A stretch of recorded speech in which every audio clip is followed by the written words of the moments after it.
The film opens in a serene, rural landscape in the town of Hwaseong in 1986. Detective Park arrives at a rice field where a local boy has discovered a woman's body.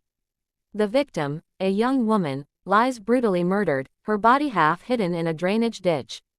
Park is visibly uneasy, unfamiliar with handling such a gruesome crime scene. The area is chaotic, with bystanders and the local media freely walking around, contaminating the crime scene. Park attempts to investigate, but it's clear the rural police force is woefully unprepared for such a serious case. With little training and resources, they rely on crude methods like marking footprints with rocks and sticks. Park's frustrations grow as he examines the body, noticing the brutality of the crime. The local children, intrigued by the scene, continue to disrupt his work, adding to the confusion.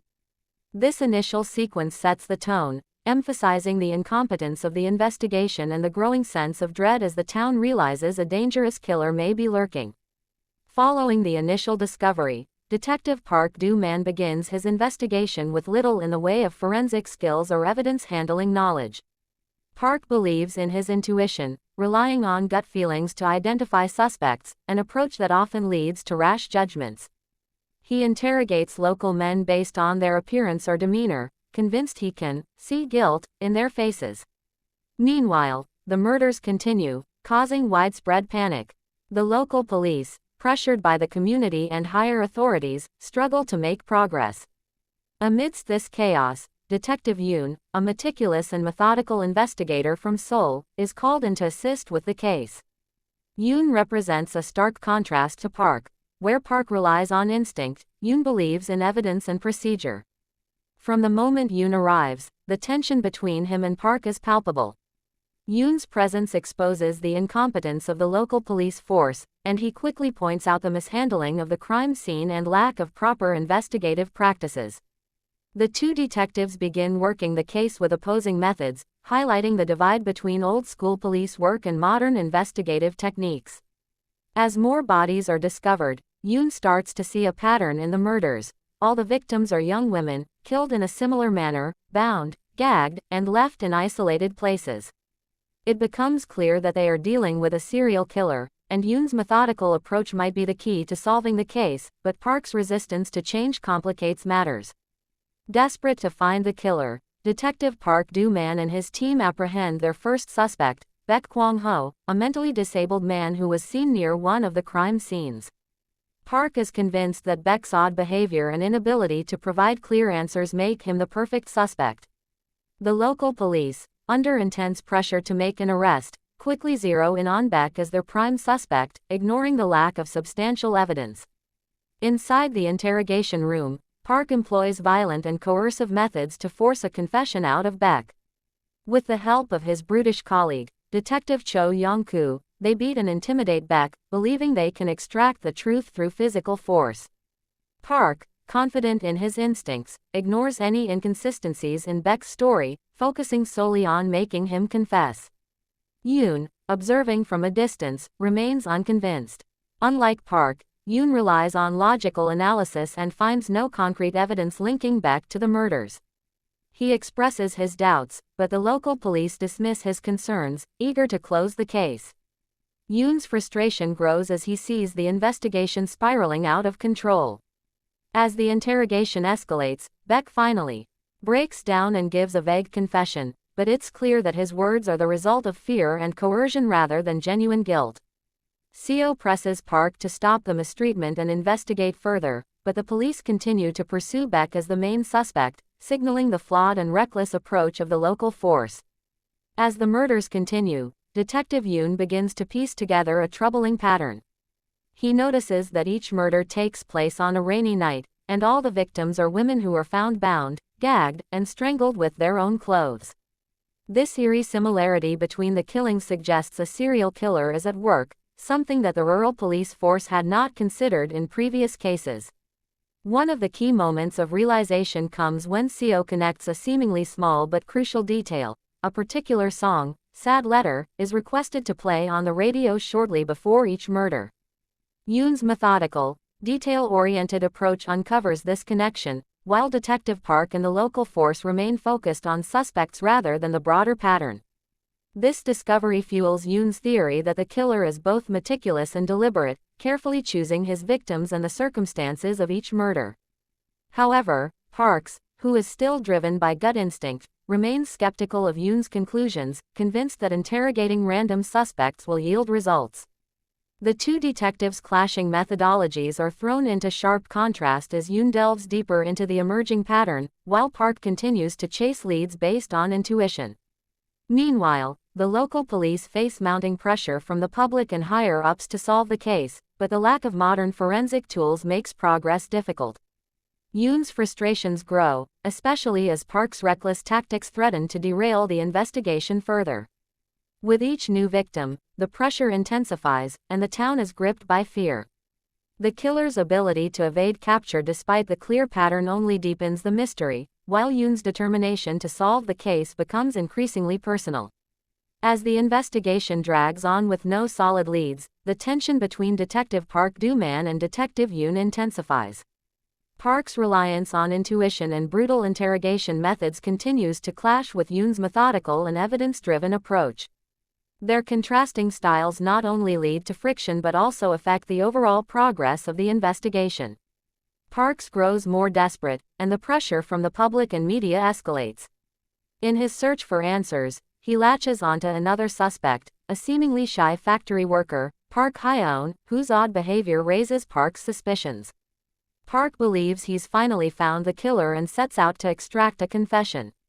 Meanwhile, Yoon continues to dig deeper into the evidence and begins to focus on linking the pattern of the crimes with the suspects. He, however, struggles with the local police force's inability to properly collect and process evidence. Yoon starts to suspect that the case is slipping away from him, and the urgency to catch the killer becomes personal as his own sense of responsibility intensifies. In a crucial moment, Yoon and Park confront each other during the interrogation of Park Hwaseong. Park, driven by his instincts, grows more aggressive in his questioning, but Yoon urges caution, insisting that there is no concrete evidence tying Hwaseong to the murders. The growing mistrust between the two detectives comes to a head as Yoon tries to assert control, pushing back against Park's reckless approach. Despite their conflicting views, the mounting pressure forces the two to keep working together. As Yoon continues to find circumstantial links between Hwaseong and the murders, his conviction that Hwaseong is the killer grows stronger, but Park's aggressive tactics complicate the situation further, threatening to derail the investigation once again. As the investigation reaches its breaking point, Detective Yoon becomes increasingly obsessed with Park Hwaseong, convinced that he is the killer despite a lack of hard evidence. Yoon's frustration boils over as the DNA results from the U.S., which could confirm Hwaseong's involvement, are delayed. The pressure to solve the case weighs heavily on him, and the strain begins to show in his behavior, as he becomes more desperate and emotionally unstable. Yoon's obsession reaches a climax when he confronts Hwaseong in a secluded tunnel.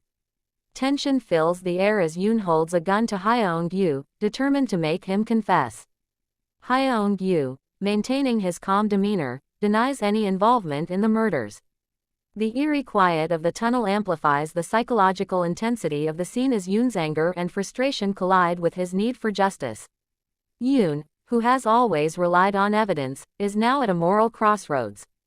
His emotions have overtaken his logical approach, and he is about to cross a line by using violence, much like Park's earlier tactics. With his gun shaking in his hand, Yoon prepares to pull the trigger, convinced he has found the killer, but at the last moment, he hesitates. Just as Yoon is about to make a life-altering decision, the long-awaited DNA results arrive from the U.S. The test conclusively proves that Hwaseong is not the killer. The revelation leaves Yoon devastated, his certainty shattered. He lowers the gun, staring in disbelief as Hwaseong walks away, leaving him broken and filled with doubt. The emotional weight of this moment marks a turning point for Yoon. Despite his methodical approach and scientific evidence, he realizes that he was wrong. The case, which had consumed his life, remains unsolved, and Yoon is left grappling with his failure. The killer is still out there, and Yoon's final confrontation with Hwaseong highlights the futility of the investigation and the psychological toll it has taken on him. The film fast-forwards several years later, to 2003. The Hwaseong serial murders case remains unsolved, and the investigation has long been abandoned. Park, who had once been deeply involved in the case, is no longer a detective. He now works as a salesman, having left his law enforcement career behind. He visits the site of the first murder, a peaceful countryside location, now seemingly ordinary and disconnected from the horrors that occurred there. While reflecting on the past, Park encounters a young girl who mentions that she had seen someone near the crime scene years ago. Intrigued, Park asks the girl to describe what the man looked like. She responds with chilling simplicity, "He looked ordinary." This statement leaves Park stunned and speechless. The killer could have been anyone, blending in with society without raising suspicion. As Park stares into the distance, the weight of his unresolved quest for justice and his failure to capture the killer is palpable. He crouches by the drainage ditch where the first body was found, looking back into the camera in a final, haunting close-up.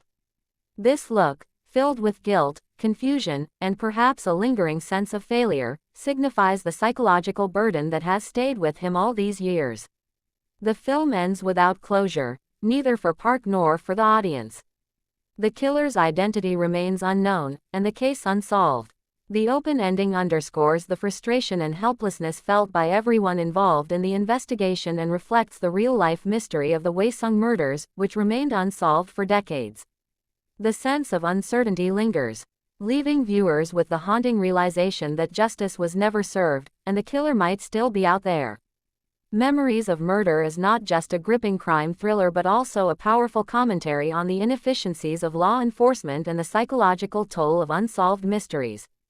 The film deftly explores the clash between traditional investigative methods and modern, evidence-based approaches through the contrasting characters of Park Do-man and Tae-yoon. As the investigation spirals out of control, the detective's growing desperation mirrors the audience's frustration with the lack of closure. Director Bong Joon-ho masterfully balances suspense, dark humor, and tragedy, creating an unsettling atmosphere that lingers long after the credits roll. The open ending, where the identity of the killer remains unknown, leaves viewers haunted by the chilling truth that sometimes, justice is elusive, and monsters can walk among us, unnoticed. The real-life Hwaseong murders, on which the film is based, remained unsolved for decades, adding a layer of realism and sorrow to the film's conclusion. With its tense pacing, brilliant performances, and thought-provoking themes, Memories of Murder is a poignant reminder of the limits of human understanding and the enduring impact of unresolved crimes. If you like our work, please subscribe to our channel, give a like and share with your friends.